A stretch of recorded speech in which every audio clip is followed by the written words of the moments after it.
أعوذ بالله من الشيطان الرجيم. بسم الله الرحمن الرحيم. قل أعوذ برب الناس ملك الناس إله الناس من شر الوسواس الخناس الذي يوسوس في صدور الناس من الجنة والناس. وصلی اللہ علی النبی الکریم. سورۃ الناس مکیہ. اس سورت کا تعارف ہے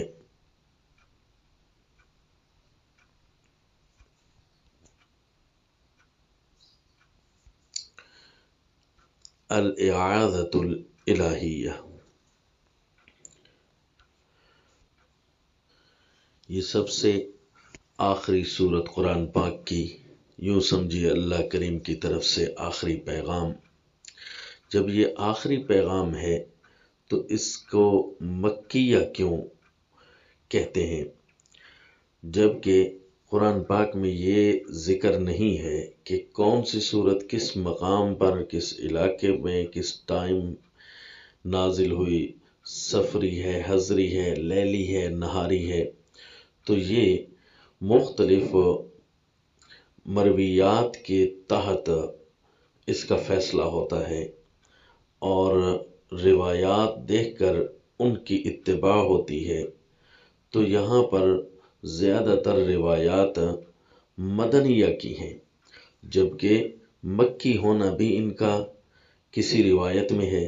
تو یوں بہت سارا عرصہ ان صورتوں کو سورۃ الناس، سورۃ الفلق، اس کو مدنیہ لکھتے رہے. مختلف قرآنوں میں آج کل بھی موجود ہے، جبکہ روایات کے دوسرے اثر سے یہ بھی سمجھایا گیا کہ یہ مکی ہونا یا مدنی ہونا، یہ سورتوں کے جو نام ہیں ان کے بارے میں قرآن پاک کا جو حکم ہے ہمیں صرف اس کی ہی اتباع کرنی ہے کہ قرآن پاک میں ایک چیز نازل ہوئی ہے بس. اب اس میں کچھ زیادہ حکم وہ از روئے قرآن کے نہیں ہے، باقی وہ احادیث، مرویات، روایات ان کے تحت ہوتا ہے. بہرحال اس سورت کا جو تعارف ہے الاعاذۃ الالہیہ، ایک ہوتا ہے الاستعاذۃ الالہیہ جو پچھلی سورت تھی، یعنی اللہ تعالیٰ کی طرف سے سکھائی گئی استعاذہ کہ کس طریقے سے تم اللہ تعالیٰ سے حفاظت مانگو، پناہ مانگو.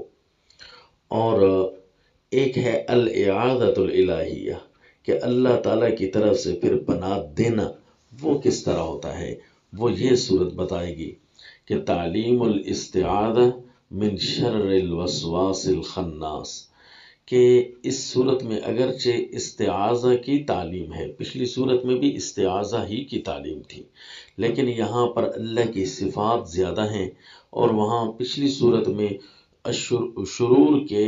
اشرار کے جو شرور تھے ان کا تذکرہ زیادہ تھا. وہاں صرف اللہ تعالیٰ کی صفت رب الفلق کے طور پر ذکر تھی. یہاں پر ایک ہی شر جو وسواس الخناس اس کا ذکر ہے، باقی اللہ تعالیٰ کی صفات ہیں.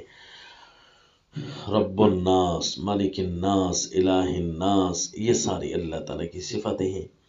تو کس چیز کے شر سے پناہ سکھائی گئی اس صورت میں، وہ ہے الاستعاذۃ من شر الوسواس، ایک ایسے نفس کے شر سے جو زیادہ وسوسے ڈالے، اور ایسا وسوسہ ڈالے کہ الخناس چھپ کر، یعنی پیچھے ہٹ کر وہ حملہ کرتا ہے.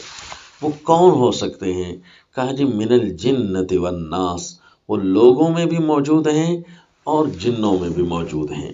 لوگوں میں کئی آپ نے گمراہ فرقوں کے بانی دیکھے ہوں گے، وہ اپنی چرب لسانی اور اپنی زبان کی دھوکے والی فصاحت، اس کے ذریعے وہ اگلوں کو قائل کرنا چاہتے ہیں اور کتاب اللہ کی باتیں ساتھ اس انداز میں ملانے کی کوشش کرتے ہیں کہ اپنے جملے اندر داخل کر کے اگلا بندہ سمجھے کہ یہ کتاب اللہ پڑھ رہا ہے یا اللہ کا پیغام سنا رہا ہے۔ اور آج کل ایسے لوگوں کی کمی تو نہیں، ہر جگہ پر یہ کھلے ہوئے ہیں۔ جس طرح کہ حدیث پاک میں ہے نا کہ ایک ایسا دور آئے گا کہ دعاتٌ علی ابواب جہنم، کہ جہنم کے داعی ہر طرف سے پیدا ہو جائیں گے۔ اب اتنے کثیر انداز میں ہیں کہ ہر ان پڑھ بندہ ان کے ہی پیچھے چل رہا ہے۔ خصوصاً کتاب و سنت سے دنیا اتنی دور ہو گئی ہے، اتنی دور ہو گئی ہے کہ اپنا دور ہونا بھی بھول گئے۔ یعنی انہیں یہ بھی احساس نہیں کہ ہم قرآن و سنت سے دور ہیں، وہ سمجھتے ہیں کہ ہم قریب ہیں، جبکہ ان کو ابتدائی چیزوں سے ناواقفیت ہے۔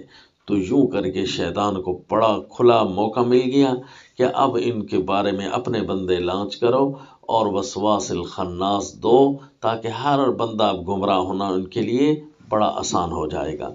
مثلاً جس طرح کے کوئی کسی شعبہ طب کی کوئی بھی چیز سے واقف نہ ہو اور ڈاکٹرز کا کہت پڑھ جائے اور صحیح حکماء ماہر لوگ چلے جائیں، تو پھر ہر بندہ اپنے مشورے، ہر بندہ تھوڑا سا پڑھ کر وہ ایک نسخے اور دوائیاں اور پیسے یوں لوگوں کے سے بٹورنے شروع کر دے اور لکھنی، تو یوں پھر ہر بندہ چاہے گا کہ یہ بھی اچھا ڈاکٹر ہے، یہ بھی اچھا، کہیں اس کی ایک آدھ دوائی لگ گئی، حالانکہ وہ لوگوں کو گمراہ کر رہا ہے، لوگوں کی جانوں سے، ان کی صحت سے کھیل رہا ہے۔ لیکن لوگ ہیں کہ مرض میں بڑھتے جائیں گے تو ایک دوسرے کے کہنے پر ان کو کوئی معیار ان کے پاس نہیں ہوگا کہ کون سا ڈاکٹر اچھا ہے کون سا نہیں، کیونکہ ان کے پاس بنیادی چیزیں جو نہیں ہیں۔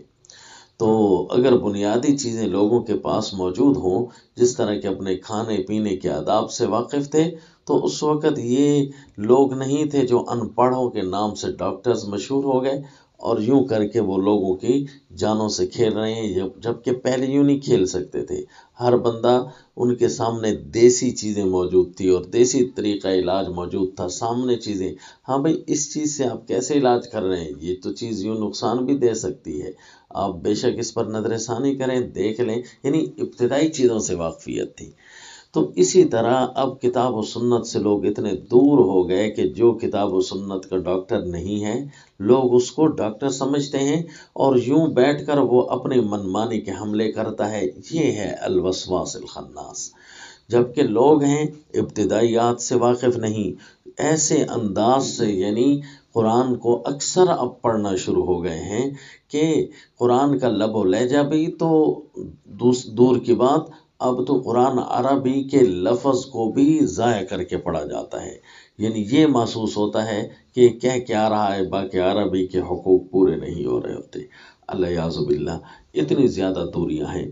اور جب ابتدائی چند ایک مسائل سے کا تعارف پوچھا جائے تو وہ بھی نہیں پتہ ہوگا۔ تو یوں کر کے وہ اسلام کو اتنے زیادہ بیان کرنے لگ گئے اور اسلامک سپیکر بن گئے کہ لوگوں کو گمراہی کے دھانے پر کھڑا کر دیا۔ جتنا قرآن سے دور ہو گئے، اب مثلاً 114 صورتیں ہیں، ان کا تعارف کیا ہے، 114 کتابیں اللہ نے کیوں بنائی، اس کا نہیں پتہ ہوگا، یوں جا کر وہ وسواس الخناس بنے گا۔ تو فرمایا یہ اس قدر شریر ہے نفس، یہ اس قدر بڑا فتنہ ہے کہ تم اپنے اللہ سے مانگو، وہ رب ہے، وہ مالک ہے، وہ الہ ہے۔ اللہ تعالیٰ نے اپنی صفات بتائیں کہ دیکھو لوگوں، تمہیں لوگ رب کی ربوبیت سے ہٹا کر لوگوں کو رب کہلوانا شروع کر دیں گے۔ دھیان کرنا، تمہارا رب ایک اللہ ہے۔ ان کی بات ایسے نہ ماننا جس طرح کہ رب کی مانی جاتی ہے، اور وہ تمہارا کچھ نہیں بگاڑ سکیں گے، وہ تمہارے مالک نہیں، مالک تمہارا اللہ ہے۔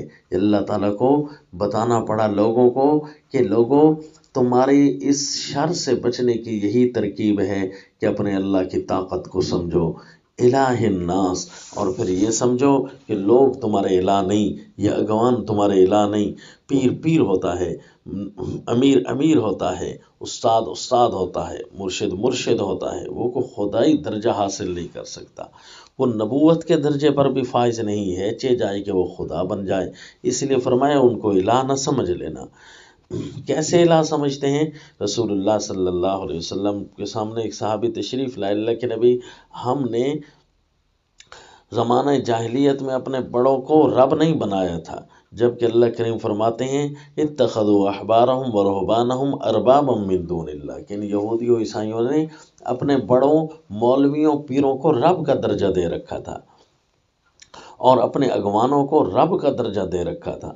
تو آپ صلی اللہ علیہ وسلم نے فرمایا یہ بتاؤ، ایک مسئلہ کتاب اللہ میں ہوتا اور دوسرا تمہارا فرقے کا بانی یا تمہارا بڑا تمہارا اگوان کہہ رہا ہوتا اسی کے مقابلے میں، تو بتاؤ کس کی مانتے تھے؟ کہا جی کتاب اللہ کو تو چھوڑ دیتے تھے، اسی کی مانتے تھے کہ اس کو ذرا زیادہ آتی ہے، یہ صحیح سمجھا ہوا ہے، اور ہم خود تکلیف ہی نہیں کرتے تھے کہ کتاب اللہ کو پڑھتے، نعوذ باللہ۔ تو فرمایا یہی تو ہے نا، اللہ کے مقابلے میں ان کی بات مان لینا، ان کو رب بنا لینا ہے، تو یوں وہ تمہارے لیے وسواس الخناس ثابت ہوتے تھے۔ تو یہ مطلب ہے اس زمین پر بھی اب جتنے زیادہ لوگوں کو، اپنی پارٹی کے بڑوں کو، اپنے مولویوں پیروں کو کتاب اللہ سے ہٹنے دیا جائے گا اور ان کو ربوبیت کا درجہ دے دیا جائے گا، تو یوں وہ وسواس الخناس بن کر حملہ آور ہوں گے اور اس ایمان اور اسلام کو چوس لیں گے۔ لہٰذا اس کا طریقہ پھر کیا ہے؟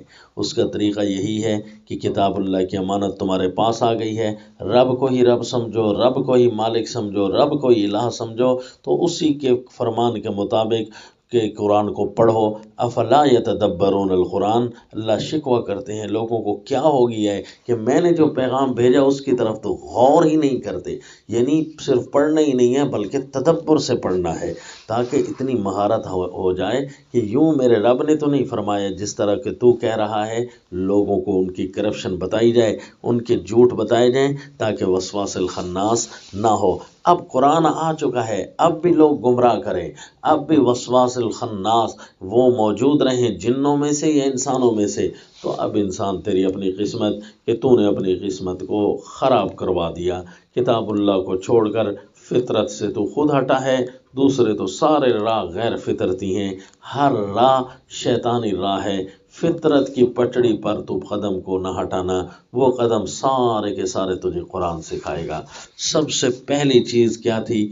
الالوہیت الالہیہ، اور آخری چیز کے اندر بھی اللہ اعاذہ کرتے ہوئے اپنی الوہیت کا تذکرہ کر رہے ہیں، اپنے الوہیت کے بعد اپنے احکام فطرت اللہ نے نصیب فرمائے تھے، لہذا وہ سب کچھ موجود ہے، تم اپنے لیے حفاظت کی دیوار میں آ جاؤ، وہ حفاظت اللہ تعالیٰ ہی تمہاری کریں گے۔